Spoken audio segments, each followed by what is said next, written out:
Lundi 16 février 2026, 19h15 à Bamako. Et c'est l'ensemble du territoire malien. Bienvenue sur Actisport. Actisport, aujourd'hui, nous allons décortiquer en long et en large les compétitions africaines interclubs de football qui ont marqué le week-end écoulé. Le Stade malien de Bamako, leader de son groupe, est calé à Dar es Salaam face au Simba de la Tanzanie. Le Joliba Athletic Club de Bamako s'impose sur la marque de 4 buts à 0 devant son homologue, mais le Joliba Athletic Club de Bamako grimpe un peu et se trouve en 3e position. Pour décortiquer en long et en large avec cette actualité, je suis avec l'élément de la maison, Mohamed Kounevi. Mohamed Kounevi, bonjour. Bonjour Ben Barek, bonjour également à tous nos fidèles téléspectateurs qui nous suivent chaque lundi, partout au Mali et ailleurs dans le monde entier. Le Stade malien de Bamako, leader de son groupe, le Stade malien de Bamako a fait sa défaite, c'était à Dar es Salaam face au Simba de la Tanzanie. Oui, une défaite, quelque peu surprise, parce que quand on voit le parcours du Stade malien dans la compétition, on s'attendait encore au pire des cas à un match nul. Mais bon, l'essentiel était déjà fait, la qualification était déjà en poche.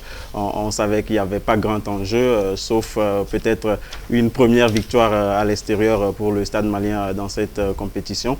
Finalement, ça n'a pas eu lieu. Il y a eu une courte défaite avec une équipe légèrement remaniée. On a vu l'absence notamment de Simpara en défense centrale.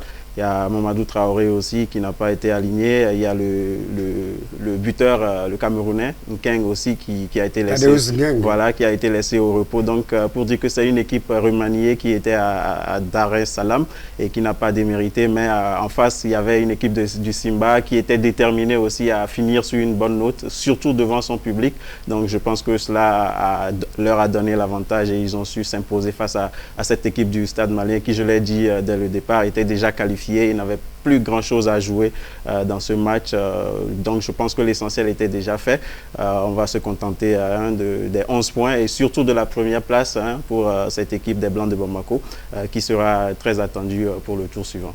Un rétrospectif sur ce groupe où le Stade malien de Bamako a terminé leader devant cette grosse sommité du football africain, quadruple champion d'Afrique, l'Espérance sportive de Tunisie. Oui, je le disais l'autre fois sur ce plateau, au tirage au sort de ces groupes, personne ne vendait cher la peau du Stade malien. On donnait l'Espérance de Tunis premier et Simba à la rigueur deuxième, ou bien l'autre équipe du groupe avant le Stade malien. En tout cas, tout le monde voyait le Stade malien quand même terminé. Voilà, le Petro, ça m'échappait, le Petro de Luanda, donc 3e, et le Stade 4e mai. Quand les matchs ont commencé, on a très vite vu que le Stade avait sa place dans ce groupe.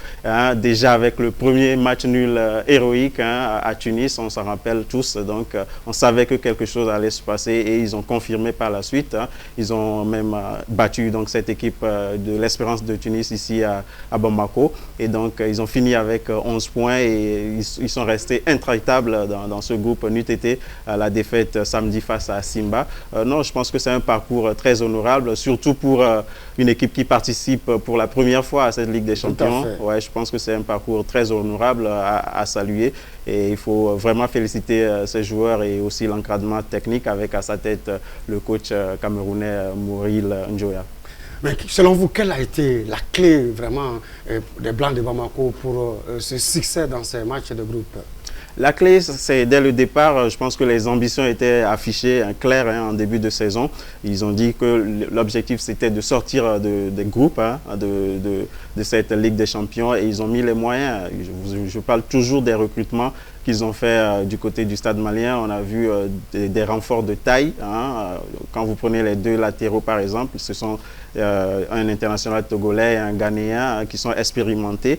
Et donc, l'équipe a été bien taillée pour aller chercher quelque chose sur la scène continentale. Donc après, vous prenez aussi le milieu, c'est un milieu compact, dense et qui fait très bien le travail avec l'attaque qui conclut. On a 3 joueurs devant aussi qui se connaissent très bien et donc il y a une complémentarité dans cette équipe qui fait sa force Et surtout, moi, la force que j'ai toujours soulignée pour cette équipe du Stade cette saison, c'est surtout sa défense, parce que c'est une équipe qui encaisse très peu. Si vous voulez aller loin, il ne faut pas encaisser de but. Et cette équipe l'a compris. Et en défense, le travail, c'est très bien fait. Et on a vu ce que ça a donné sur l'ensemble de la phase de groupe de cette compétition. Maintenant, c'est une autre compétition qui commence. Je crois que parmi les 8 clubs qualifiés, le Stade est quand même le moins attendu à ce niveau. Et donc, ils seront naturellement outsiders. Mais l'appétit venant en mangeant, on peut voir jusqu'où ira ce club.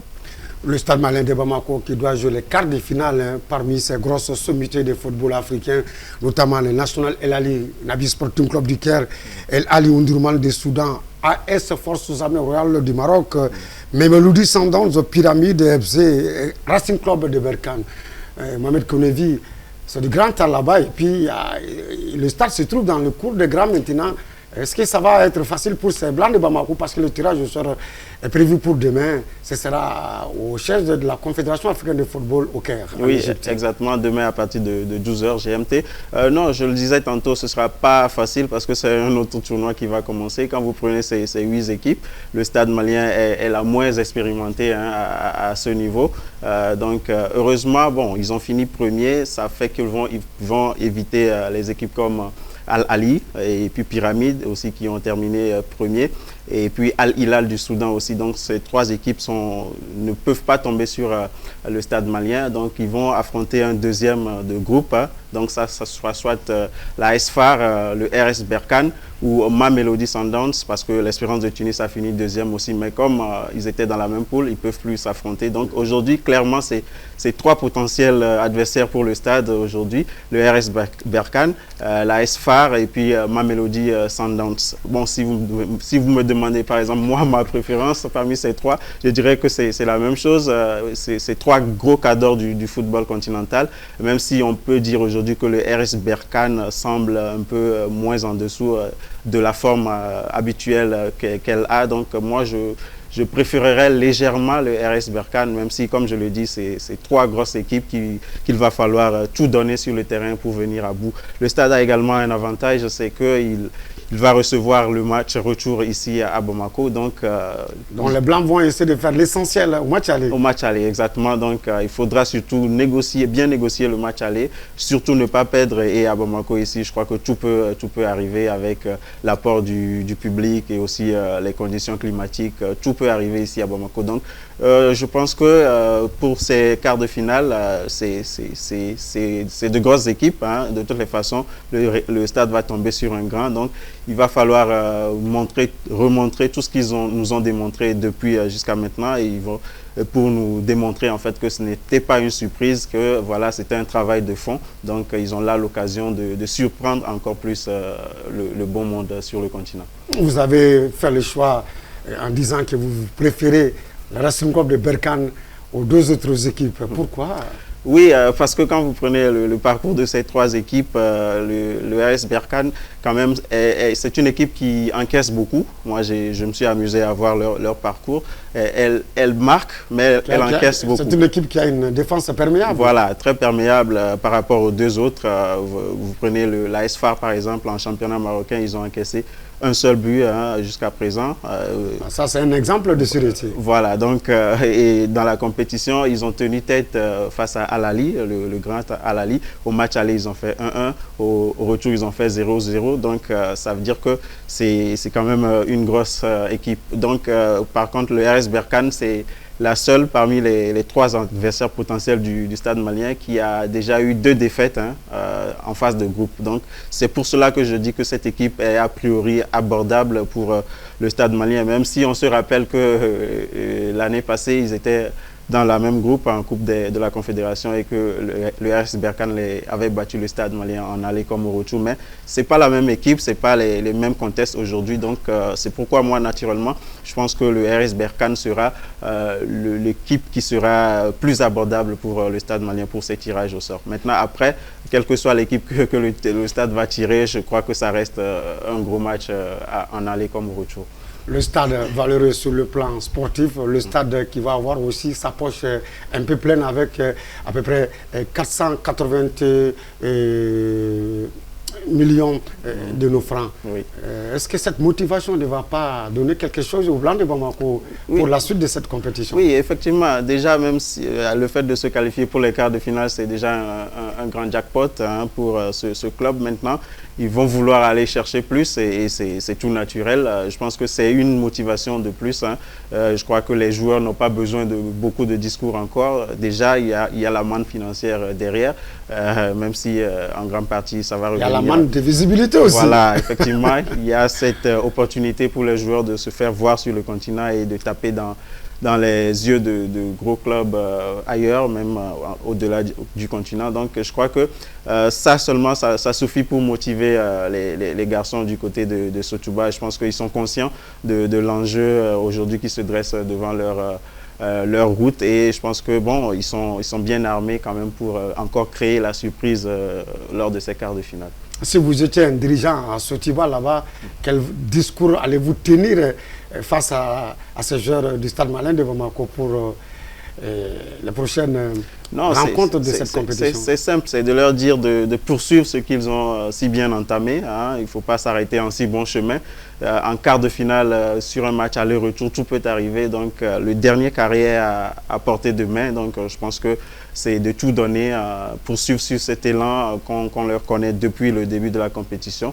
Et je crois, je l'ai dit tantôt, avec l'avantage de recevoir à domicile pour le match retour, tout peut arriver. Donc ces garçons sont super motivés. Ils doivent aller se montrer hein, aux yeux également des recruteurs. Et je pense que l'encadrement ou bien le staff dirigeant du stade n'a même pas grand-chose à dire. Aujourd'hui, la motivation doit venir tout seul à mon avis. Hein. Je pense que les garçons en sont conscients et ça va donner quelque chose. Le football, c'est la technicité. Le football, c'est la condition physique. Le football, c'est l'intellect aussi. Et ce trio, le stade en a-t-il ou pas? Si le stade n'en a pas, qu'est-ce que l'encadrement technique du stade Malien de Bamako doit faire pour ces quarts de finale? Non, je pense qu'aujourd'hui, il n'y a pas grand-chose hein, qui manque aujourd'hui, à mon avis, hein, à cette équipe du stade. Si ce n'est, bon, comme on est dans un niveau un peu plus élevé, c'est maintenant le top 8 du continent et on sera, quoi qu'il arrive, face à un adversaire de taille. C'est de resserrer un peu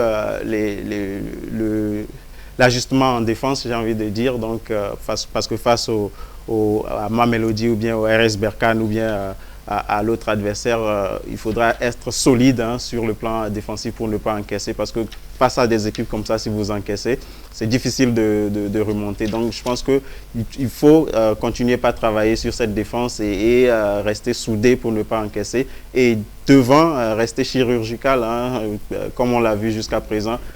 Transformer. Devant, il faut rester tranchant. Voilà, exactement. Il faut transformer les occasions qu'on a parce que c'est pas sûr qu'on en aura beaucoup. Donc, il faudrait les transformer, ne pas trop gâcher des occasions. Je pense qu'avec ces deux conditions, le stade peut rêver à un dernier carré et pourquoi pas aller en finale. Bonne continuation au stade malien de Bamako, représentant du football malien à la Coupe d'Afrique des clubs champions de football, l'actuelle Ligue des champions.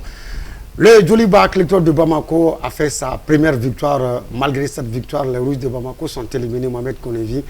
Eh bien, ils n'iront pas pour les quarts de finale de la Coupe de la Confédération africaine de football. Oui, une victoire qui arrive en retard, à mon sens. D'autres diront médecin après la mort, mais qu'est-ce que vous voulez? Médecin après la blessure. Voilà. Qu'est-ce que vous voulez aujourd'hui quand même? C'est quand même bien pour cette équipe de finir sur une bonne note. Je pense que c'était l'enjeu de ce match face au FC San Pedro, devant lequel ils avaient perdu au match aller. Donc je pense qu'ils ont su prendre cette revanche et de la plus belle des manières. Hein, cette équipe qui ne marquait pas du tout, hein, il en met 4 sur un seul match. Je pense qu'il y a eu quand même un déclic de ce côté, mais c'est déplorable que cela arrive très en retard, comme je le disais. Mais bon, c'est toujours bien de finir sur une bonne note cette phase de groupe de la Coupe CAF et je pense que ça va leur servir d'expérience pour les années à venir et maintenant ils vont se concentrer sur le championnat national et puis la Coupe du Mali. Je pense qu'ils ont les moyens d'aller rivaliser dans ces deux compétitions aujourd'hui et tout ce qu'on peut souhaiter à cette équipe, c'est que ce déclic, ce réveil qui vient d'être sonné puisse continuer pour que voilà, cette équipe retrouve ses lettres de noblesse. Cette victoire de Djoliba dément ce qu'on disait tantôt et que mieux vaut tard que jamais. On croit que ça n'a pas été le cas. Oui, ça n'a pas été le cas naturellement parce que cette victoire, on aurait voulu que ça vienne un peu plus tôt hein, dans la compétition. Voilà, les conditions ont été ce qu'elles ont été, et donc cette équipe ne s'en sortait pas. Et je pense qu'ils avaient à cœur quand même de gagner devant leur public et de sauver l'honneur dans ce groupe, et aussi de ne pas finir dernier.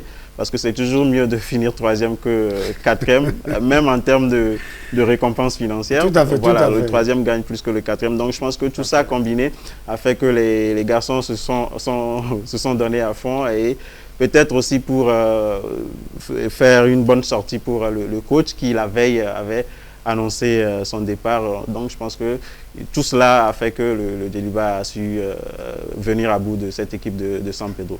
En faisant une mise à la loupe, qu'est-ce qu'on peut retenir de cette mésaventure des Rouges de Bamako par rapport à cette compétition de la Coupe de la CAF? Non, je crois que dès le départ, les objectifs n'ont pas été assez...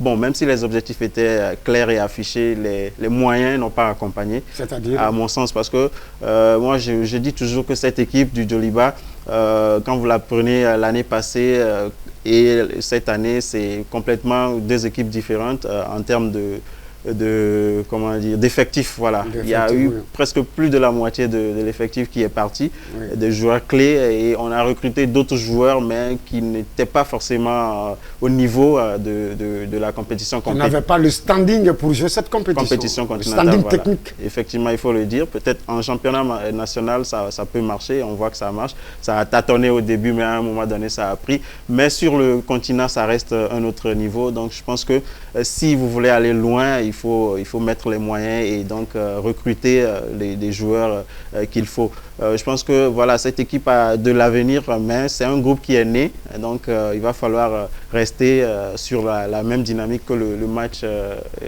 voilà, le dernier match, et continuer par construire quelque chose sur cette dynamique-là. Donc oui, comme je le disais tantôt, je pense que dès le départ, il n'y a pas eu assez de recrutement pour compenser les départs assez importants de cette équipe sur le plan technique et tout. Et puis, bon, quand on prend aussi l'encadrement technique, on ne va pas dire que tout est rose. Le coach aussi a quand même sa responsabilité. Hein. Moi, ce que je peux lui reprocher, c'est quand même juste...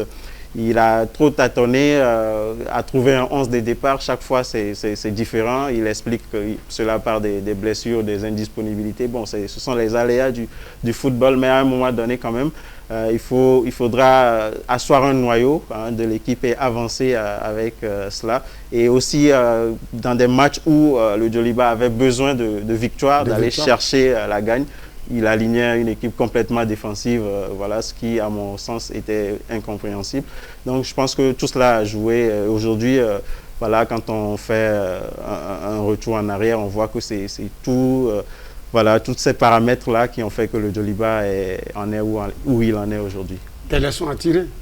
Oui, des leçons à tirer naturellement pour la saison prochaine. C'est voilà, je dis que quand même c'est un groupe est là aujourd'hui. Bon, la saison prochaine, voilà, c'est des joueurs qui se connaissent déjà, donc ça quand même c'est une bonne base. Maintenant, il va falloir quand même aussi amener des renforts de taille.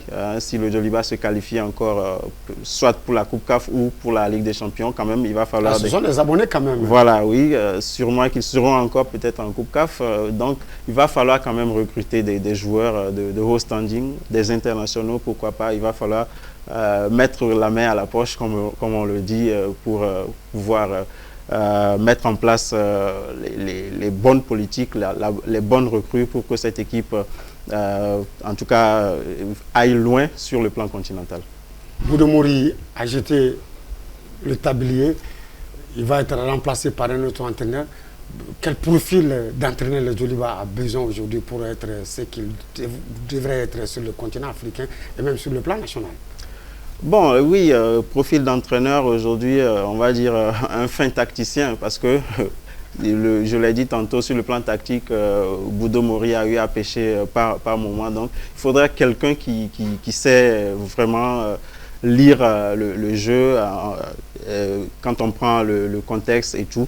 Et donc, je pense que voilà, les noms ne manquent pas aujourd'hui. On parle de Jonas Comlan, dont les discussions seraient très avancées de ce côté. Qui est un enfant de la famille. Voilà, effectivement, qui a eu déjà coaché le Djoliba pendant une saison. Et voilà, surtout qui a eu à gagner la coupe CAN 2017 avec les U17. Donc, c'est quand même un entraîneur expérimenté. Si ça se concluait, je pense que ça serait une bonne chose, une bonne personne quand même pour relancer ce Djoliba-là et redonner une nouvelle dynamique à cette équipe. Après, bon, il y a quand même aussi des entraîneurs locaux qui sont capables de relever le défi. Je crois qu'ils connaissent déjà l'environnement.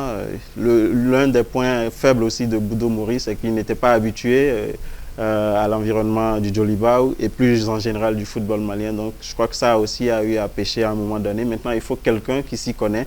Et voilà, et je pense que les choses devraient rapidement être remis sur de bons rails du côté des Rouges de RR Makono. Mon cher ami, je vous demande de faire une radioscopie de cette équipe de Djoliba, tant sur le plan encadrement technique, tant sur le plan des dirigeants et même au niveau des supporters. Oui, quand on prend d'abord les dirigeants, j'ai eu à le dire, ils n'ont pas mis les moyens de leur ambition dès le départ. Donc il va falloir qu'ils revoient la politique, même la politique sportive du club pour les années à venir. Pour les supporters, bon, les supporters quand même, je pense que par moment ils se sont lassés aussi parce que c'est un public très exigeant quand les résultats n'y sont pas, donc voilà, le public se décourage, mais quand même ils sont restés derrière l'équipe, surtout pour les matchs à domicile. On a encore vu le dernier match, quand même l'apport du public qui a su amener cette large victoire face au FC San Pedro. Maintenant, le troisième, c'était l'Olympique Club de Safi. Non, pas le troisième paramètre.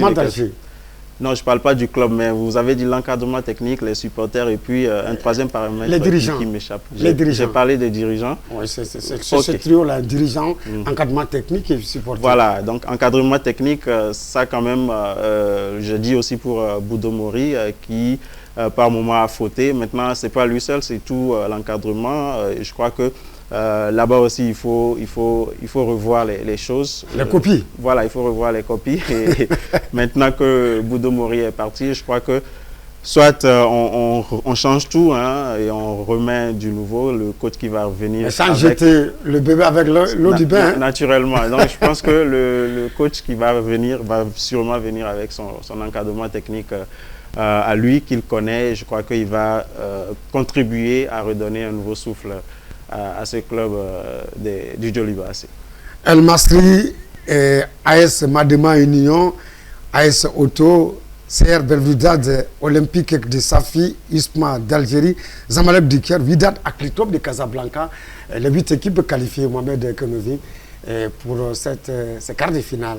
Oui, là aussi c'est du lourd, c'est la crème continentale. Vous voyez des équipes comme le Zamalek, voilà, qui sont des habitués de la compétition, qui sont à ce stade. Non, je peux dire que les habitués ont tenu leur rang. Voilà, même si on peut noter des absences, par exemple les équipes algériennes, tout à fait. Voilà, qui ne sont pas la JS Kabylie et autres.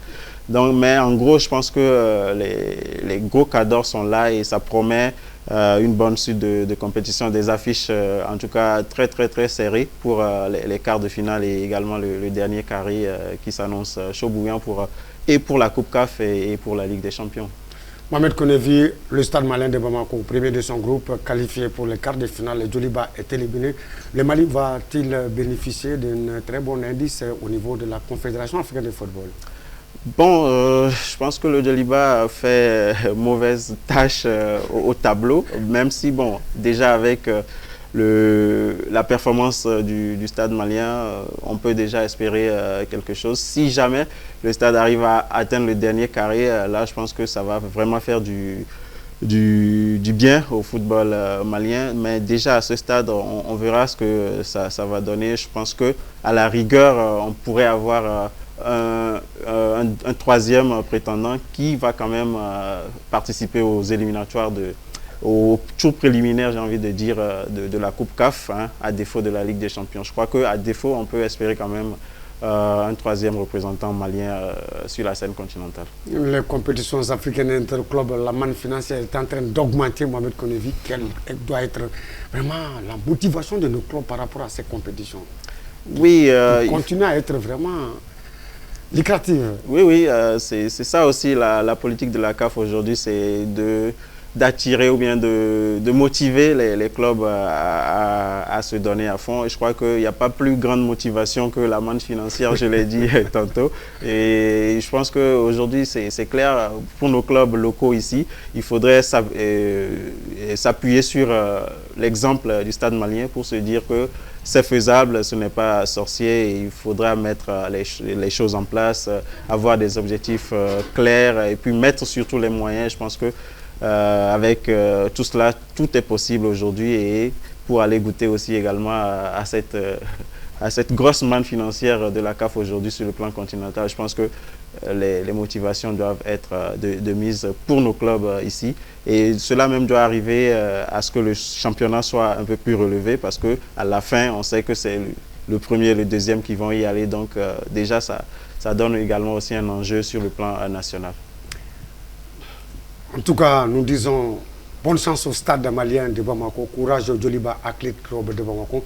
Mohamed Konevi, c'est la fin de cette émission. Alors, qu'est-ce que vous avez à dire à qui aujourd'hui? Bon, coucou spécial au coach Birama Konaté, le sélectionneur national des Aigles-Dames du Mali, qui s'apprête donc avec les dames à aller à la CAN prochaine. Donc beaucoup de chance à cette équipe, et également un grand merci à tous nos fidèles téléspectateurs qui nous suivent, que ce soit partout au Mali et également à l'extérieur du Mali.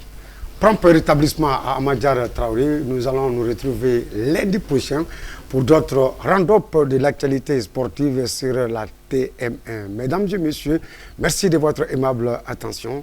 On se dit à plus tard. Qu'Allah bénisse le Mali.